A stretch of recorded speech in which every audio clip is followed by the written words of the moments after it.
그 사람은 바로 우리가 한 번쯤은 들어본 허드슨 테일러입니다. 당시에 이 중국이란 땅은요, 서양인들에게 고립과 죽음의 땅이었습니다. 편지 한 통 전달하는 것이 쉽지 않았고요. 또 병에 걸려도 그것을 고칠 약이 없었으며 도적과 전쟁의 위협은 일상이었습니다. 그런데 이 젊은 허드슨 테일러에게 그의 인생을 힘들게 하고 괴롭게 하는 순간이 찾아왔습니다. 그것은 바로 상실의 아픔 때문이었습니다. 그에게는 사랑하는 두 자녀가 있었습니다. 그런데 그 두 자녀가 어느 날 갑자기 세상을 떠나게 되었습니다. 태어난 지 불과 20일밖에 안 되는 셋째 아이도 있었습니다. 그런데 그 셋째 아이도 20일이 지난 후에 떠나가야 했습니다. 아들이 죽고 13일 후에는 32세의 사랑하는 아내마저 세상을 떠났습니다. 그의 사역은 눈물과 외로운 싸움의 연속이었습니다. 중국 땅에서 어느 누구도 소통할 수 없는 그 자리에서 누구에게도 도움을 요청할 수 없고요. 그리고 또 누구도 자신의 이 아픈 감정을 공감해 줄 사람이 없었습니다. 그런데 허드슨 테일러는요, 이러한 순간을 겪고 나서 사람들에게 이렇게 얘기합니다. 우리에게는 놀라운 특권이 있습니다. 그 특권은 모든 것을 하나님께 기도할 수 있다라는 것입니다. It's a wonderful privilege to be able to take everything to God in prayer. 그에게 있어서 더 이상 물러설 것이 없었던 그 순간에 마지막으로 찾은 것은 기도가 아니었습니다. 그에게 있어서의 기도는요, 위기의 순간에, 아니, 어떠한 순간에서든지 하나님께서 친히 열어두신 문이었습니다.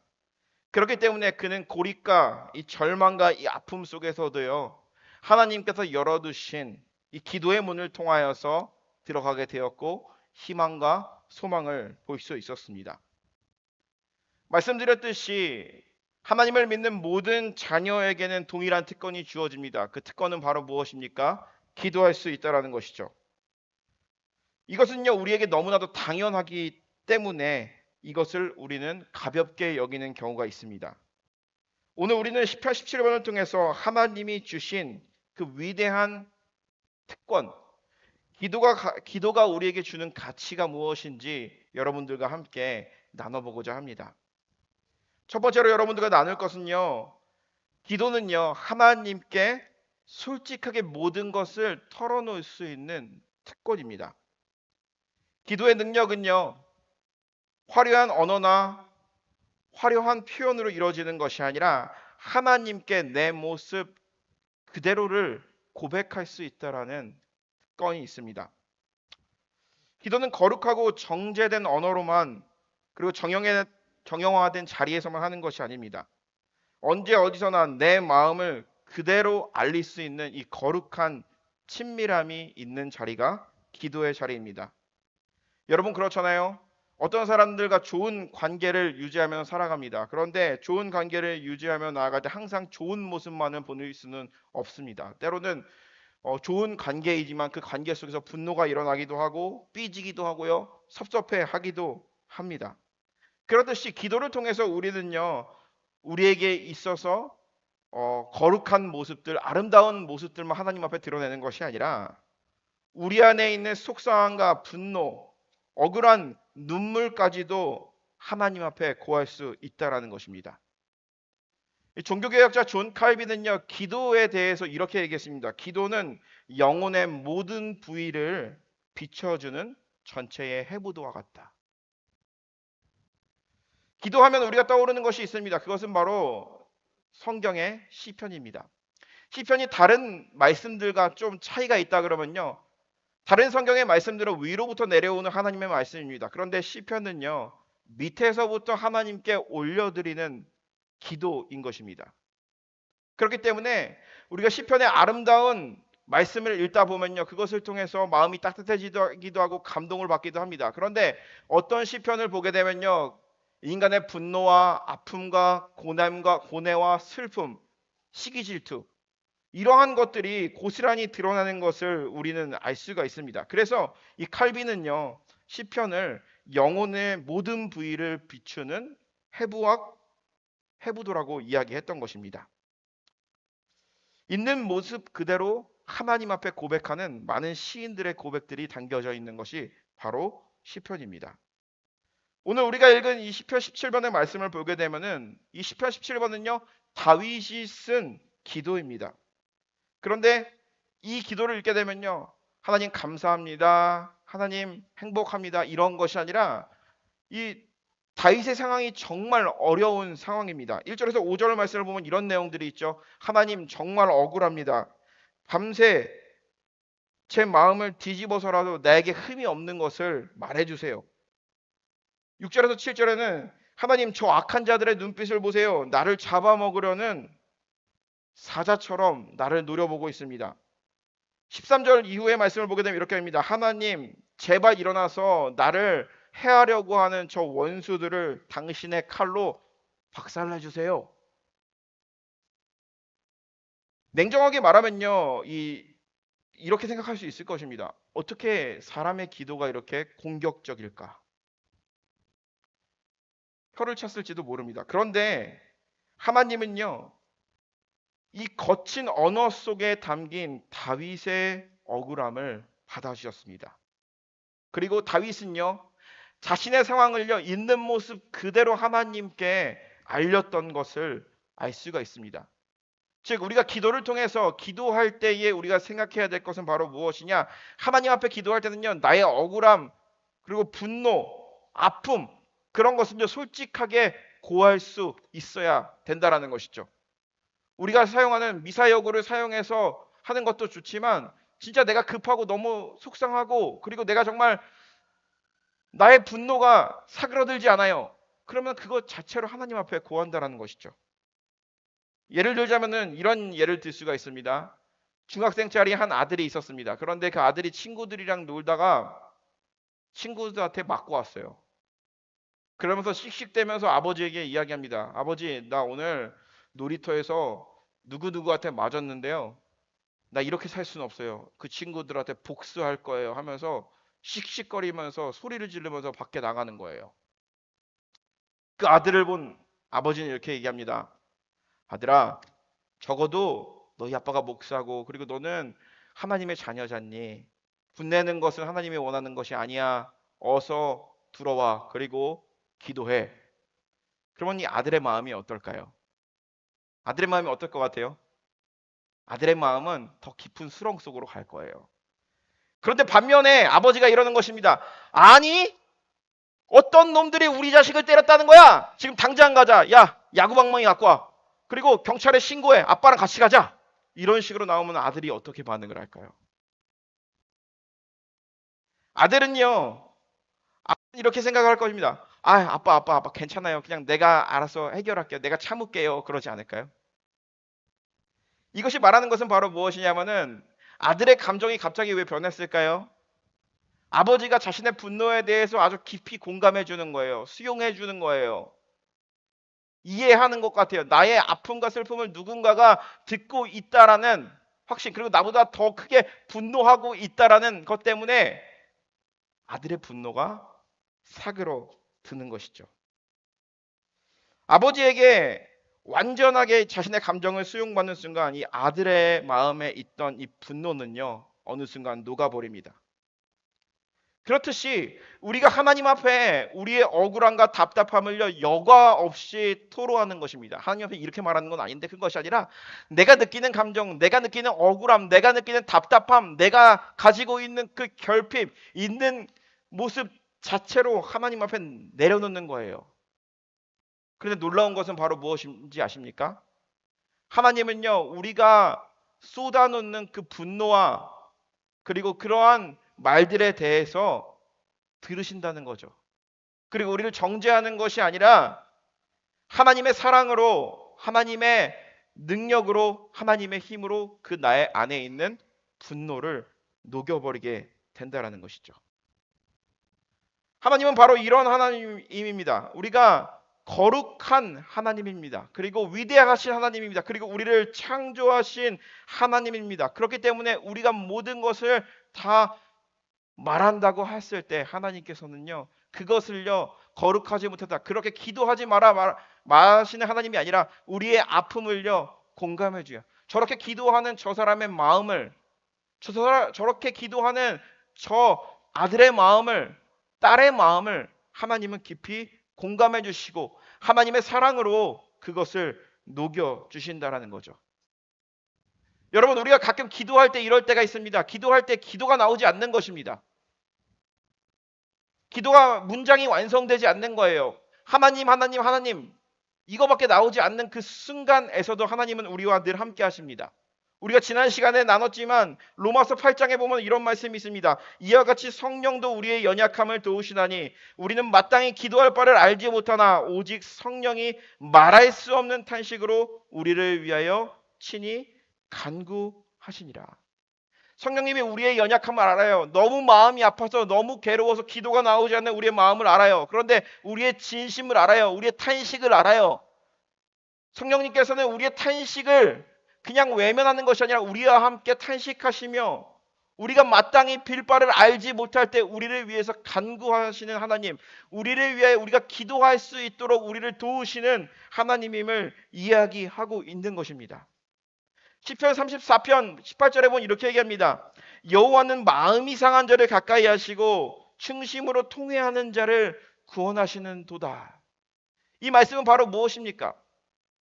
우리가 답답한 마음이 있고 정말 괴로운 순간에 그 괴로움 그 자체를요 하나님 앞에 고하는 사람들, 그러한 사람들을 하나님께서는요 구원해 주신다라는 것입니다. 아무리 가까운 사이라도 할 수 없는 말들이 있습니다. 아무리 친밀한 사이고 모든 것을 다 말할 수 있는 관계라고 할지라도 말하지 못하는 그런 것들이 있습니다. 내 마음속에 꽁꽁 숨겨놓고 그것을 생각하면은 너무나도 마음이 아프는 그런 흔적들이 우리의 마음 가운데, 우리의 심령 가운데 있습니다. 그런데 그것을 마음속에 그냥 내버려 두지 말고 하나님 앞에 구하시는 저와 여러분 되시기 바랍니다. 어떠한 좋은 표현과 어떤 방법이 아니라 내가 가지고 있는 거친 표현으로 하나님께 얘기해도 됩니다. 그런데 중요한 것은 바로 무엇인지 아십니까? 하나님은 우리가 어떠한 이야기를 하든지 어떠한 기도를 하든지 그 기도를 들으신다는 거죠. 그리고 그 기도에 우리의 중심을 보시며 마음을 바라보신다는 거죠. 기도의 완성은 언어의 화려함이나 신학적인 미사여구에 있는 것이 아니라 진실성에 있는 것이 합니다. 포장된 나를 내려놓고 정말 날 것과 같은 그런 마음을 아버지 하나님께 우리가 말할 수 있다라는 것, 토로할 수 있다라는 것은요, 기도하는 사람들이 가질 수 있는, 하나님의 자녀들이 가지고 있을 수 있는 큰 특권이라는 사실을 믿으시는 저와 여러분들이 되시기를 주님의 이름으로 간절히 축원합니다. 그리고 그 특권을 꼭 사용하시는 저와 여러분 되시기를 축복합니다. 두 번째로는요, 기도하는 사람들에게는요 놀라운 변화가 하나가 생깁니다. 그것은 바로 무엇이냐? 세상과 타협하지 않고 의롭게 살려고 하는 마음이 생긴다는 것이죠. 기도는 세상의 악함에 내 마음을 빼앗기지 않고 하나님 앞에서 끝까지 의로운 삶을 지켜내는 강력한 힘입니다. 시편 17편을 보면은 다윗은 자신을 괴롭히는, 자신을 죽이려고 하는, 자신이 실수할 것만 기다리고 있는 그 악인들을 향하여서 분노합니다. 그리고 동시에 그가 말하는 것은 바로 무엇입니까? 자신의 결백함을 주장합니다. 3절에서 5절 말씀을 얘기합니다. 주께서 내 마음을 시험하시고 밤에 내게 오시어서 나를 감찰하셨으나 흠을 찾지 못하였사오니 내가 결심하고 입으로 범죄하지 아니하리이다. 5절에 보면 이렇게 얘기합니다. 나의 걸음이 주의 길을 굳게 지키고 실족하지 아니하였도다. 한 주간 이 시편의 말씀을 묵상하면서 여러 가지로 생각을 해봤습니다. 읽으면서 그냥 내가 그냥 이 시편에 대한 전 이해를 다 빼고 그냥 이것 자체로 한번 받아들여 보자 하고 한번 읽어봤어요. 그런데 내 마음 가운데 드는 생각이 바로 이거였습니다. 어떻게 하나님이 하나님 앞에서 인간이 이렇게 교만할 수 있을까? 하나님이 내 마음을 감찰하시고 내가 나쁜 짓 안 했는지 한번 보십시오. 나는 결백한 사람입니다. 나는 죄를 짓지 않았습니다. 그리고 주님을 실망시킬 만한 일들로 하지 않았습니다. 나는 거룩하게 살았습니다. 그런데 저 원수들이 나를 힘들게 만듭니다. 참 이 시인의 저자, 이 다윗이 참 교만하다라는 생각이 들었습니다. 그런데 이 결백을 말한 이 다윗은 자신의 자랑이나 위선이 아니었습니다. 억울함이 몰려오고 악이 득세하는 세상의 한복판에서 하나님, 세상이 나를 흔들고 억울하게 할지라도 나는 악으로 악을 갚지 않겠다라고 하며 거룩한 길을 살기 위해서 몸부림치는 다윗이었다는 것이죠. 특히 3절의 말씀을 보면 이렇게 얘기합니다. 밤에 내게 오시어서 나를 감찰하셨으나 흠을 찾지 못하셨나이다. 여러분, 밤이라는 시간은 어떤 시간이죠? 아무것도 보이지 않는 시간입니다. 아무도 없는 시간이에요. 남들의 시선에서 벗어나 내 안의 어두운 본성과 이 악한 생각, 이 복수심이 피어오르는 시간입니다. 여러분 한번 생각해 보세요. 삶을 살아가면서 여러 가지 삶 속에서 모든 관계 속에서 아픔 그리고 또 상처 뭐 이런 것들 그냥 묻고 가는 거 그냥 그러려니 뒤로 흘려버리는 것이 있었습니다. 근데 밤에 눈을 감아요. 그런데 그러한 생각들이 제 머릿속에 계속 남아 있는 거예요. 머릿속으로 수많은 죄를 저지릅니다. 어떻게 하면 그 사람에게 복수할 수 있을까? 그리고 어떻게 하면은 내가 이런 꼴을 당하지 않을 수 있을까? 그리고 나를 힘들게 한 사람들, 나를 괴롭게 한 사람들, 나를 불편하게 한 사람들을 마음속으로 저주하기 시작합니다. 그것이 바로 인간의 모습입니다. 기도할 때도 마찬가지입니다. 기도할 때에 하나님 앞에 신실하게 살아가기 위해서 기도합니다. 그런데 사단이 우리에게 기도 가운데 생각을 줍니다. 그것은 바로 무엇입니까? 안 좋은 생각이죠. 기도를 방해하는 생각이죠. 기도를 막는 생각이죠. 안 좋은 생각, 안 좋은 기억들을요, 머릿속에 계속 넣는 거예요. 기도가 더 이상 나오지 않죠. 분노가 차오르죠. 밤이라는 시간은 바로 그런 시간입니다. 그런데 다윗은 이야기하는 것이죠. 밤에 내게 오셔서 나를 감찰하셨으나 흠을 찾지 못하셨다. 다윗에게 있어서 밤은 어떤 밤이었습니까? 다윗의 인생을 한번 돌아보도록 하겠습니다. 이스라엘의 영웅이었어요. 그런데 그는요, 자신의 장인어른 사울에게 버림을 받았습니다. 그리고 사울의 군대들은요, 다윗을 죽이려고 해요. 이스라엘 전체를 수색해요. 다윗은 항상 도망 다녀야 했습니다. 광야에서 그가 눈을 감았을 때 그의 머릿속에 들어오는 생각들은 어떤 생각들이었을까요? 사울에 대한 분노는 없었을까요? 자신을 믿고 따랐는데 갑자기 어쩔 수 없이 배신한 자신의 부하들이 원망스럽진 않았을까요? 그리고 자신을 이렇게 만들어 놓은 현실이 두렵진 않았을까요? 그리고 자신을 이렇게 키워놓은 괜한 아버지와의 안 좋은 추억들, 어머니와의 안 좋은 추억들, 이런 것들을 복합해서 그러한 분노는 없었을까요? 끊임없이 그런 생각들이 그의 머릿속에 찾아왔을 것입니다. 그런데 그럼에도 불구하고 다윗은 이렇게 고백합니다. 나를 감찰하셨으나 흠을 찾지 못하셨다. 그런 악한 생각들이 자신의 마음속에 찾아오지만 하나님의 사람이기 때문에 나는 기도하는 사람이기 때문에 하나님은 반드시 나의 기도를 들으시고 하나님은 나를 사랑하시기 때문에 나는 결코 하나님의 뜻대로 살아가겠다. 악한 것에 물들지 않겠다. 그리고 악한 생각으로 나를 망치지 않겠다. 하나님의 영광을 가리지 않겠다는 마음으로 처절히 싸웠던 다윗이었다는 것이죠. 성경에는 의롭게 살고자 했던 인물들이 있습니다. 의로움이란 뜻을 가지고 있는 바리새인은요, 스스로 자신을 자랑하기 위해서 외식된 의를 가지고 있었습니다. 그런데 반면에 욥이라는 사람을 한번 생각해 봅시다. 까닭없이 고난과 억울함이 찾아왔습니다. 하루아침에 모든 것을 잃었어요. 가족도 잃고요, 건강도 잃고요, 그가 가진 많은 재산들도 잃었습니다. 그런데 그러한 상황 가운데도 그러한 절망 속에서 욥은요, 끊임없이 희망을 가지고 소망을 가질 수 있었던 이유는 무엇인지 아십니까? 그것은 그의 마음의 중심이 순전하게 하나님의 뜻대로 살아가고자 하는 마음이 있었기 때문이라는 것이죠.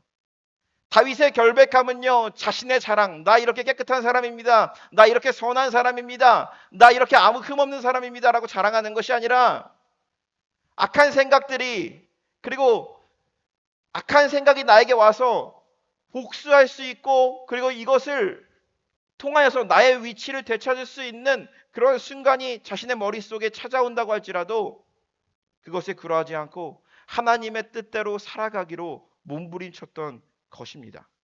그 이유는 바로 무엇입니까? 다윗에게는요, 믿음이 있었기 때문인 것이죠. 하나님께서 반드시 내 기도를 들으신다라는 것을 가지고 있었기 때문입니다. 세상은 하나님의 뜻대로 정직하게 살아가고 하는 자들을요, 가만히 내버려 두지 않습니다. 정직하게 살라고 하면은 미련하다 비웃고 공격을 해올 때가 많습니다. 그때 기도의 자리가 없는 사람들은요, 남들도 다 그렇게 사는데 하면서 세상과 타협하며 자신의 분노를 이기지 못하며 똑같이 악한 삶을 살아갑니다. 그러나 다윗은요, 그 억울함과 아픔을 기도의 자리로 가져갔습니다. 그리고 하나님 앞에 쏟아냈습니다. 자신이 억울했을 때 자신의 생각과 자신의 분노를 표출하며 그것을 삶으로 드러내는 것이 아니라 그러한 순간이 찾아올 때마다 기도했다라는 것이죠. 악한 생각이 자신을 사로잡을 때마다 기도했다라는 것이죠. 왜냐? 자신의 힘과 능력으로는 이 죄의 권세를 이길 수 없기 때문이라는 것입니다. 하나님은요, 기도하는 자들의 그 치열한 몸부림을요, 결코 외면하지 않으십니다. 세상은 비웃을지라도 하나님은 밤에 찾아오셔서 우리의 진심을 아시고 다윗의 고백처럼 주의 날개의 그늘 아래 감추사 눈동자같이 우리를 지켜주십니다. 거룩을 지켜내기 위해 애쓰는 그 길 끝에는 반드시 선한 것으로 갚아주시는 그 하나님의 은혜가 있다는 것을 기억하시는 저와 여러분들이 되시기를 주님의 이름으로 간절히 축원합니다. 여러분, 믿음의 길을 걸어가고 있죠. 그런데 믿음의 길을 걸어가는 우리들을요, 세상 사람들은요, 손가락질 할 수도 있습니다. 그리고 이해하지 못할 수도 있습니다. 하지만 굳건히 그 믿음의 길을 끝까지 걸어가시기 바랍니다. 하나님이 보고 계십니다. 하나님이 우리와 동행하고 계시다는 그 사실을 신뢰하며 포기하지 않고 나아가시는 저와 여러분들이 되시기를 주님의 이름으로 간절히 축복합니다. 세 번째로는요, 이 다윗의 기도를 통해서 우리가 볼 수 있는 것은요, 그것은 바로 다윗은요, 많은 것을 놓고 기도했고, 그리고 또 하나님 앞에 자신의 마음을 진실되게 원했지만 딱 한 가지 잡아야 될 것을요, 잡을 수 있었다라는 것이죠. 그것이 바로 무엇이냐면 하나님의 얼굴을 구하는 것이었습니다. 그리스도인의 삶을 보게 되면요, 그리스도인의 삶은요, 참음의 연속입니다. 우리도 인간이기 때문에 욕망과 욕심이 있고 억울한 일을 당하면 보복하고 싶은 본능이 끌어오릅니다. 다윗 역시도 마찬가지였습니다. 그렇기 때문에 우리가 보면 알듯이 다윗은 오늘 시편을 통하여서 이렇게 얘기하는 것이죠. 하나님, 원수가 나를 치려고 하고 원수가 나를 저주합니다. 저들이 망하게 해주시옵소서. 저들 좀 보세요. 저들은요, 하나님의 것을 자기의 것으로 취하고 선한 자들의 것을 빼앗아서 악하게 사용하고 있습니다. 그리고 그들이 악하게 모은 그 재산을요, 자신의 자녀들에게까지 상속하려고 합니다. 저들을 막아주시옵소서라고 그렇게 신랄하게 기도하는 다윗이었습니다. 그런데 중요한 것은 바로 무엇이냐면요, 오늘 본문의 마지막 구절을 보게 되면 알 수 있습니다. 17장 15절의 말씀은 이렇게 얘기합니다. 나는 의로운 중에 주의 얼굴을 배우리니 깰 때에 주의 형상으로 만족하리이다. 이 말은 바로 무엇입니까? 자신의 분노와 억울함과 이 모든 것을 다 쏟아냈어요.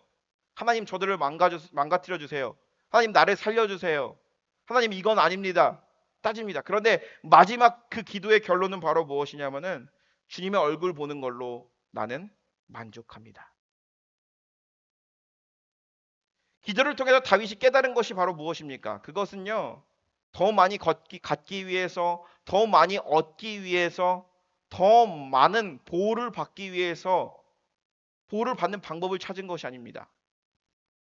자신이 가지고 있었던 불안함과 그 결핍이 있었습니다. 그런데 기도를 통하여서 그가 경험한 것은요, 이 모든 것이 녹아지는 것입니다. 그리고 반드시 붙잡아야 할 것을 붙잡게 되는 은혜를 얻게 되는 것이죠. 그것은 바로 무엇이냐? 그것은 바로 하나님의 은혜, 하나님의 얼굴을 구하는 거였습니다.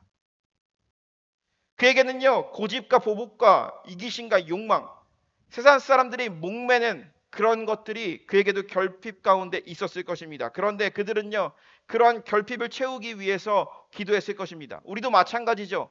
우리의 삶 가운데 이러한 결핍들이 있습니다. 그것을 위해서 우리도 기도할 것입니다. 그런데 기도를 통해서 한 가지 얻은 결론은 바로 무엇이냐? 그러한 욕망이 다 녹아져 버리는 것입니다. 그리고 한 가지를 붙잡는 거죠. 그것은 바로 하나님의 보호하심. 우리가 사도 바울을 보면 잘 알고 있습니다. 그는요, 훌륭한 데서 교육을 받았고요. 그리고 많은 사람들에게 존경받는 랍비였어요. 그리고 사람들이 사울을 봤을 때 그는요, 아주 신실한 유대 교인이었습니다. 그런데 예수 그리스도를 만나고 나서 그의 고백은 바로 무엇입니까? 내가 과거에 좋게 여겼던 것, 내가 과거에 자랑했던 것, 이 모든 것들을 다 배설물로 여긴다고 했어요. 그리고 그리스도를 따르는 그 고상한 지식만이 내 안에 참 만족을 준다는 것을 깨달았다는 것이죠. 기도를 통해서 우리가 알 수 있는 것은요, 기도하면 모든 것을 다 주시고 모든 것을 쟁취할 수 있게 해주신다라고 생각할 수도 있습니다. 그런데 기도를 통해서 우리가 얻을 수 있는 것은 바로 무엇이냐? 기도를 통해서 기도하는 과정 가운데, 기도하는 삶 가운데 우리가 얻어낼 수 있는 그 하나의 결론은 바로 무엇이냐? 내 안에 채워도 얻어지지 않은 그 욕망을 놓게 된다라는 것이죠. 그리고 단 한 가지를 붙잡게 되는 것이죠. 그건 바로 무엇입니까? 바로 하나님의 은혜라는 것이죠. 많은 것을 처음에는 갖기 위해서, 많은 것을 보호받기 위해서, 많은 것을 나의 욕구를 채우기 위해서 기도하는 다윗이었습니다. 그리고 우리 자신이었습니다. 그런데 우리가 기도하면 기도할수록 우리에게 잡혀지는 것은요, 내가 쥐고 있던 것들을요, 아쉽게 노는 것이 아니라 내가 쥐고 있는 것보다도 더 큰 것, 더 위대한 것, 더 영광스러운 것이 내 안에 보이기 때문에 내가 잡고 있는 것들을 놓게 되는 것. 그것이 바로 다윗이 했던 기도고요. 우리가 할 기도라는 것이죠.